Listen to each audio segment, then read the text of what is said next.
Hi, I'm Maya, and I'm back with another broadcast from the Sousa archives. And today I'm talking to Hollis, one of our new graduate assistants. Hollis, do you want to introduce yourself?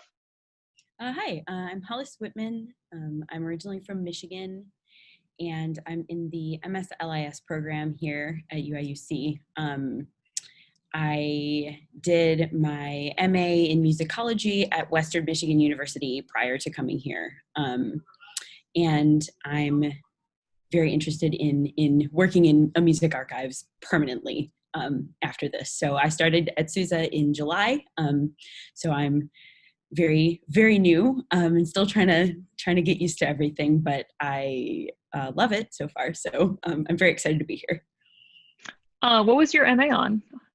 Um, so I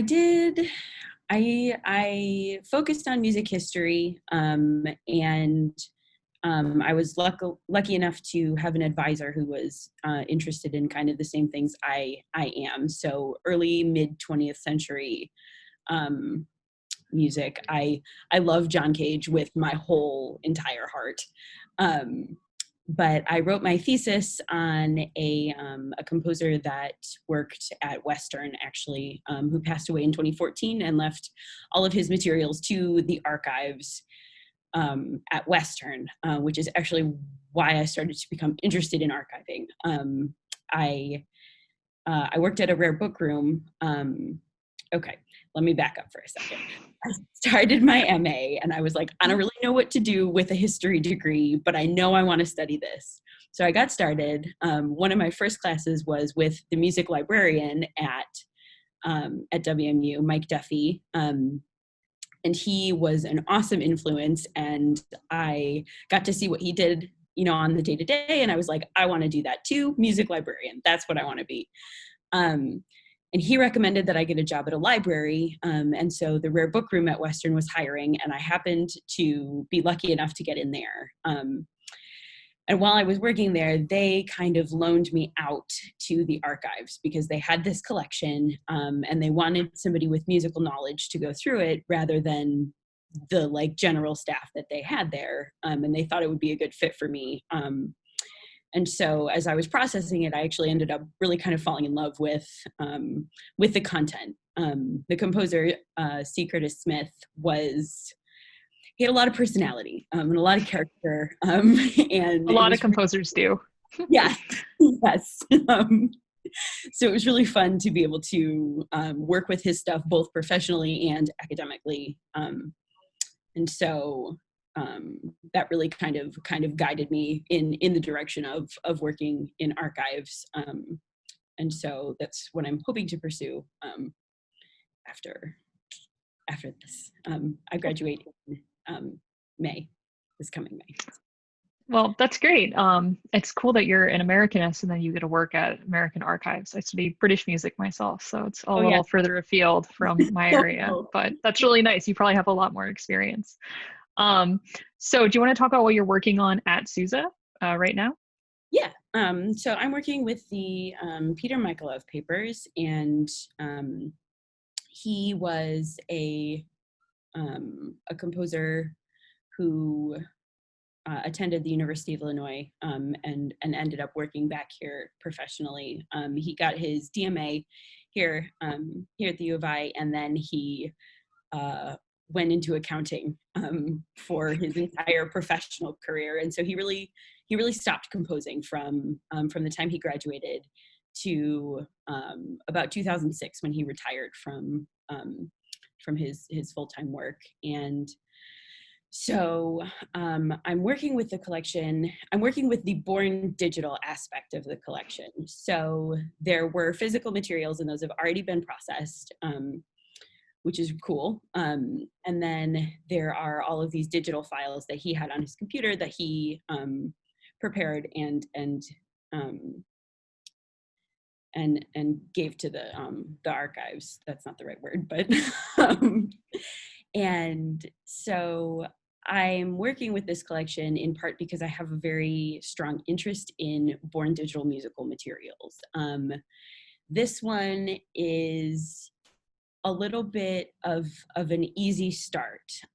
We don't have as far as I know, we don't have any other born digital collections that have been described in Archon. So, and then the university doesn't really seem to either. University Archives doesn't, they have born digital collections, but not anything with a finding aid. And so Right. really working on how to describe things in a way that is going to make them findable, rather than just having to kind of download all these files and hope you see something you want.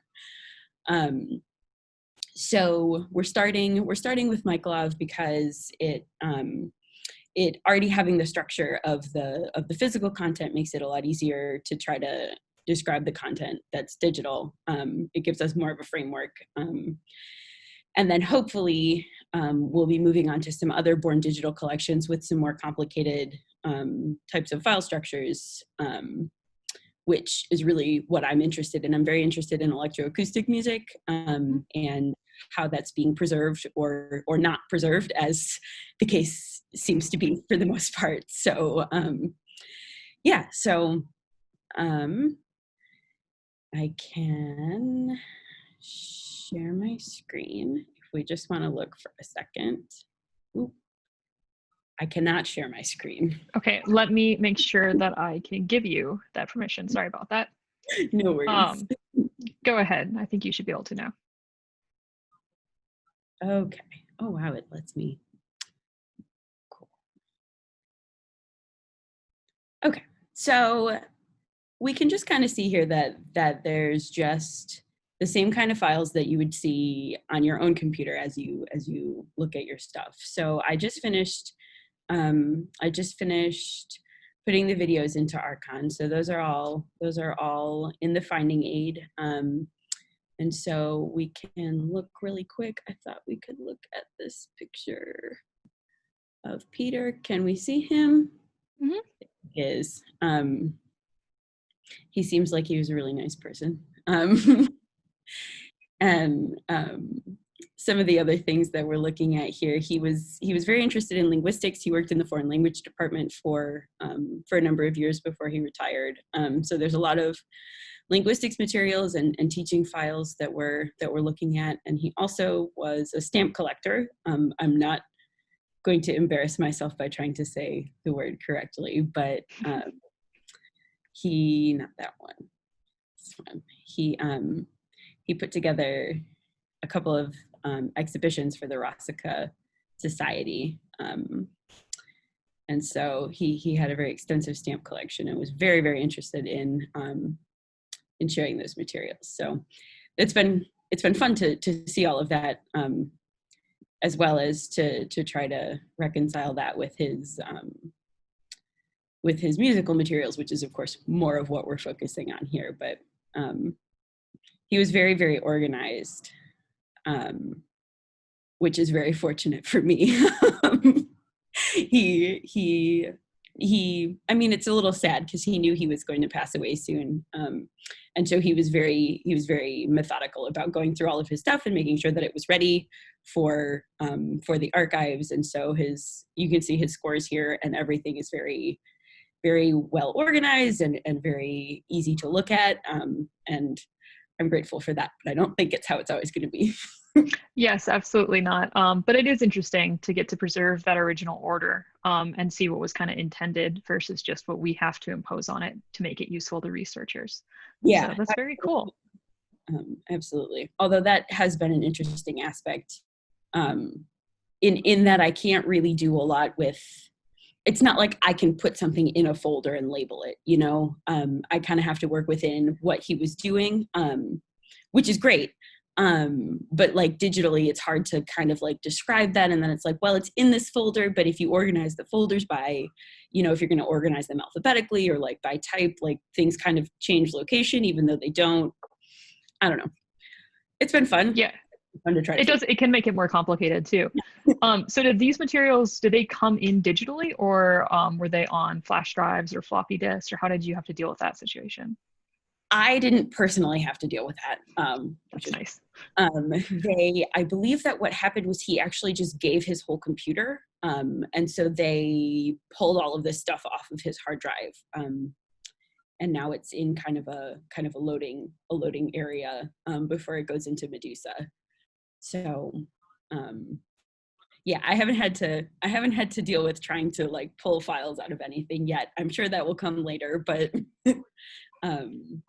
Yeah, yeah. I would just think, that's something that's exciting about this like born digital archival work, where we're now getting probably an increasing number of things where people's writings and documents and scores don't really exist in hard form, but we can at this point still access things that Yeah, are coming to us as computers versus, it gets harder the older the technology is.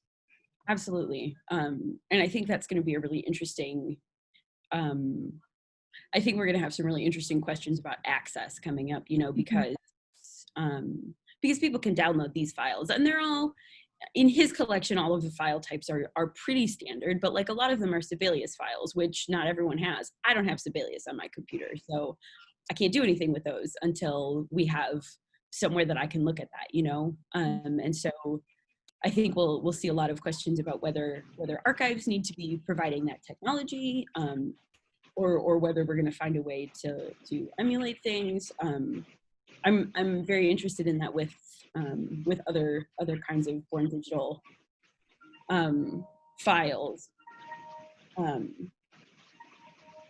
I don't know what to think about that. Yeah, and that's something that obviously we at the SUSE Archives care a lot about, because it's so important to music recording technology as well, as kind of how technology changes and inaccessibility from things, improving or changing in the future. So Yeah, that'll be very interesting to think about. yeah. I'm also really interested in like what we do with file types, because like I know the Library of Congress recommends a certain kind of file to preserve some of this stuff, but like if you move something from Sibelius into something like a PDF, we're losing a lot of information about the history of that file, but if we don't have a way to access it in its original form, then we don't have that anyway. So Right. Yeah, well, good questions. Thanks for talking to me about this today, and I'm sure everyone will find it very interesting, especially as we continue to move into the digital world with the current pandemic. So thanks, Hollis.